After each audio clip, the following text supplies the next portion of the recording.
Hey, welcome back to my Deity, my first ever Deity game in Civilization 6 on console. And I've never played Civilization 6 on PC, but I have played Civilization 4, just for the record.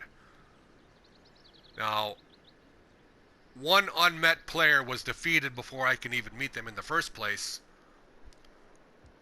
and then another player was defeated, and then I have one more unmet player to meet. So there's only 10 of us left,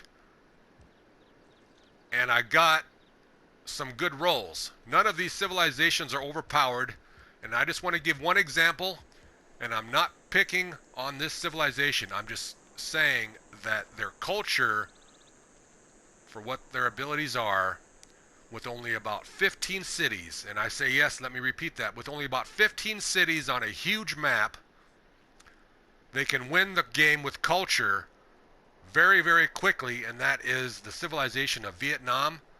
They're OP, and as you can see, they're not here. There's really no overpowered civilizations on this entire map. On Deity. So I have a really good chance of winning this. Overall, Poundmaker has 69 culture, compared to mine, which is 34 right now. It's not really that great. Mine isn't that great, and neither is his for Deity. I got nothing to worry about there. Domination, I'm always leading domination. I'm really, really good at military, even though I haven't taken over any enemy capitals yet. Religious victory, nobody ever wins that, but it's nice to have in the game, so I allow it. And I still have a chance to get one if I want one, but I don't think I'm going to take one. I haven't built a holy site because I just haven't had any rivers, and I haven't had any good locations to build one, so I just have avoided building any holy sites. But I did get lucky. I got a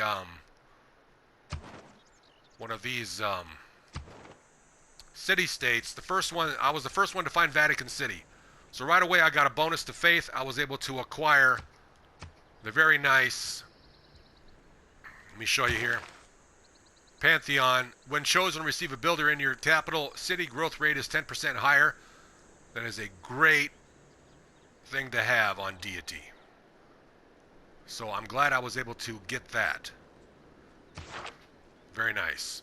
Now let me tell you a little bit about what happened. I was over here with one of my galleys, and I happened to stumble upon a barbarian settler, which is very, very rare, and the only way that happens is the barbarians had to acquire that from another civilization, which I'm thinking it was over here. The green player, who is, I believe Matthias. Yeah. Here's the thing, is all of my opponents on this map are pretty much easy, except for Cleopatra. She's pretty high on science, I believe, if I'm not mistaken. But I don't have to worry about science because I have science victory not available for this map. And we'll talk about it in the comments if you'd like. And we'll leave it at that. Pathetic. Let me show you what's going on over her in her area. She cannot even handle these barbarians. These barbarians have been here for the last, like, 50 turns, and she cannot handle it. What is up with that? Pathetic. This is Deity. Well, one thing I will show you about Deity is one thing I've never seen before. Look at this. What if I can show you where it's at? There was a volcano in the middle of the ocean with no land surrounding it. Here it is. Right here. An active volcano. Never seen that before. It's like this Deity map was rolled for me specifically to be good by the game on purpose, it seems. It's like I was given a gift because it's the first time I've ever played Deity. I had my own little corner over here. Here's my capital. That's where I spawned. Right there on the coast. Perfect. And I'm playing the Gathering Storm, so I don't have to worry about flood walls, flood barriers, for my capital at least. Look at that. I don't have to worry about them here either. I don't have to worry about flood barriers here. I don't have to worry about flood barriers possibly here. Yes, Globicus Island. Maybe, maybe not. Yes, flood barriers. And then I've got, there's my cities. And look at this. Right now, the reason I can see all of this is because we're in a military emergency for the city of Jalonis. I hope I'm pronouncing that correctly. I've got 24 turns to capture that. And she is my ally right now, you know, against Matthias, and she's the one right next door, and I don't want to mispronounce her name, so I'm just going to say, I don't even know how to pronounce even the name of the empire. But she is, I'm sorry, but she's pathetic. But I've got, this is a kind of going to be an easy map for me on Deity, because all of these civilizations are all pathetic, except for me, of course. And some may argue that Harald Hardrada is pathetic, but with Varangian, he's a little bit more powerful. Right now, I have levied 2 city-states, Vatican City and Nalanda, but there's not much time left. They're going to be going back to their city-state soon. We can show you where I'm at right now. Right now, I've almost got this taken. Poundmaker, I just couldn't resist. He had a city parked right here, and I just had to take it. So I levied the military from Vatican City, and I levied the military from Nalanda with Harald Hardrada Varangian's ability to levy city-states at a 75% discount. The majority of the military here is from 2 city-states, and I'm slowly replacing with mine because I know in a few turns they're going to pop back and they're going to go back to their city-states, and I'm not going to be in control of them any longer. But just in time, this is going to be mine very soon. And let me tell you, Poundmaker's city defenses are, or maybe it's just because it's Deity. Wow! Holy smokes! I've been working on this, I would say, for at least 100 turns. To be fair, that's what it, if not, that's what it feels like. And it's finally going to fall soon. Just because I really don't have money, I can't get my catapults close enough without them getting destroyed by their archers. I mean, their crossbowmen. But check it out. I have not lost any of my military. I have lost some of the city-states military, but that's okay. They're not mine. They're temporary.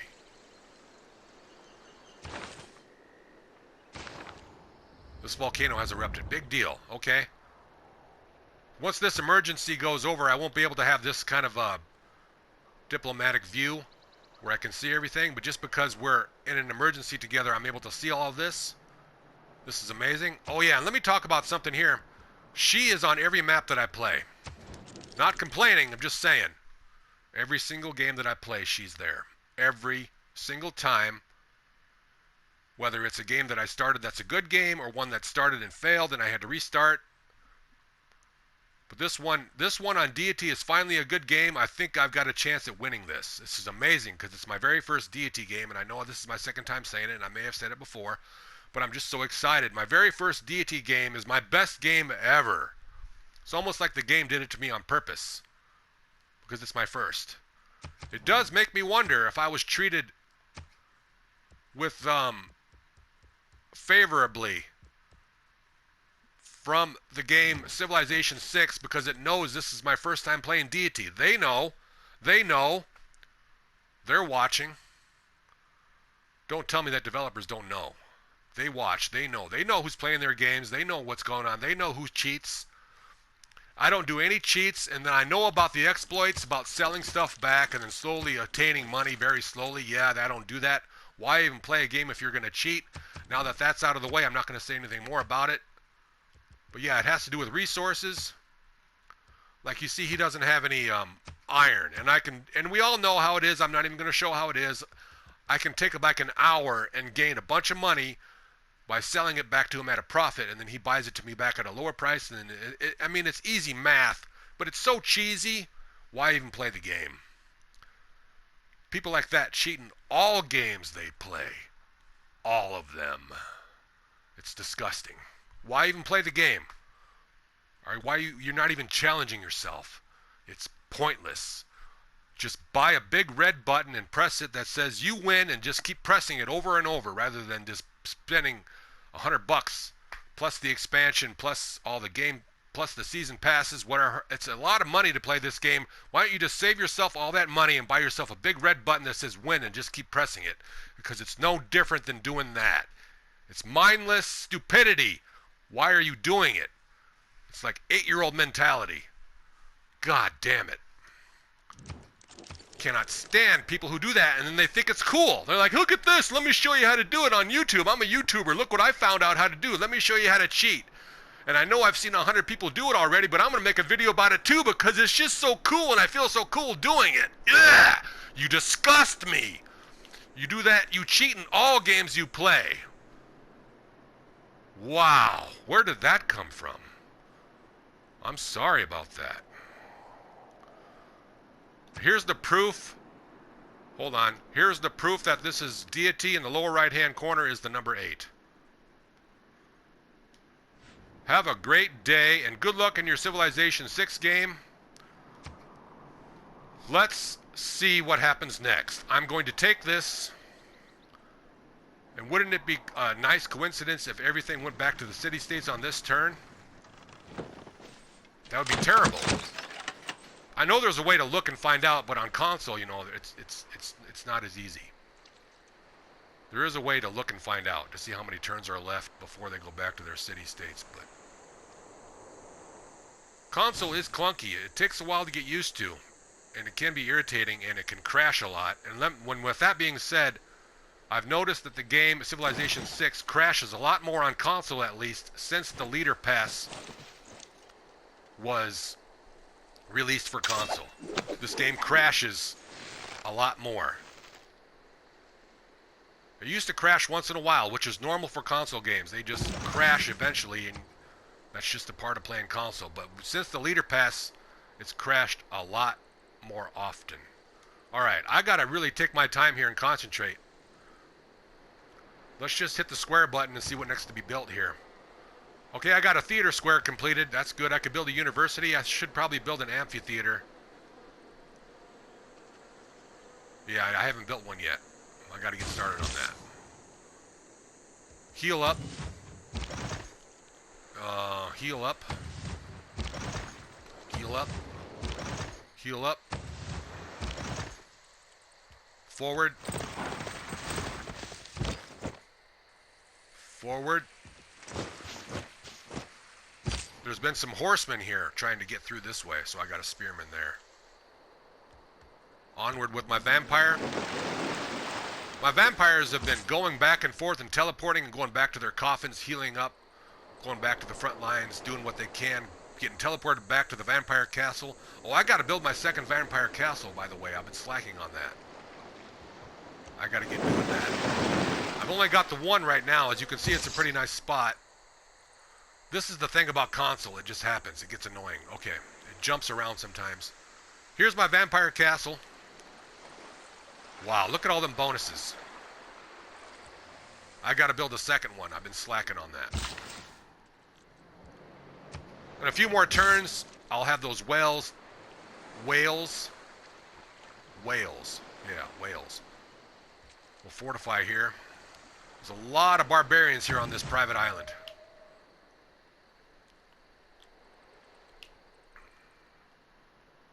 Alright. In just a few turns, this will be mine. Let me see if I can take it this turn. I've got some archers here that needs to move forward. Let's switch places here. We don't want to attack just yet.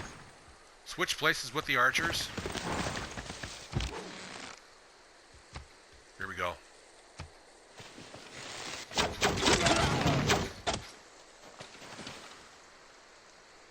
So this is probably the easiest game I've ever had, and it's on Deity. But I can't say that because that might be ruining my karma.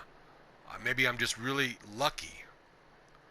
And I don't have the luxury of having a PC mod installed where it evens the playing field. And that's exactly why I have science difficulty turned off.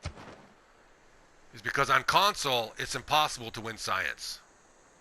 For those that play console, you know what I'm talking about. For those that play on the PC that don't play console, you have no idea how difficult it is. Because PC, I know you all have mods that level the playing field for certain civilizations that we know are overpowered, that we might come in contact with, that we're like, oh my god, I can't believe they're in here. Because they might be random. Who knows, maybe on PC you can set it up to where you even have the ones you want. And this is ideal. This is almost going to be too easy for me to win, because these are all just pathetic. Pathetic! In my opinion. From all the thousands of hours that I have in this game, I'm pretty confident I'm going to win this game. Either on domination or on culture.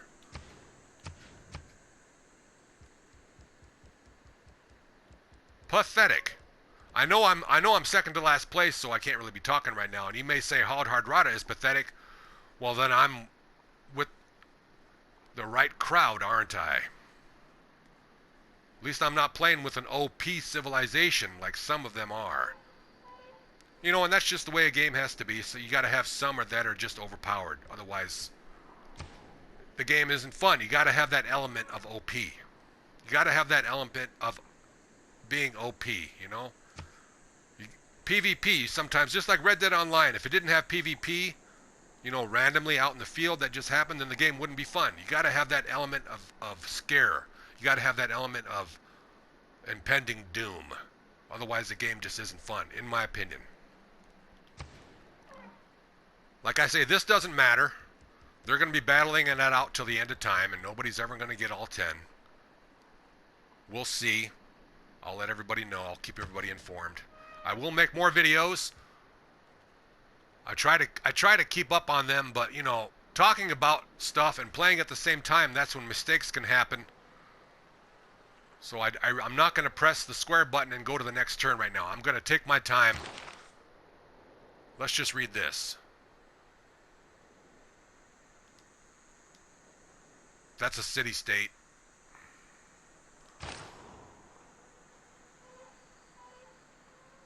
Not concerned. A heavy chariot is available for promotion. Here we go. Ranged attacks. Yep. Have a good day, everyone. Thanks for watching. Good luck.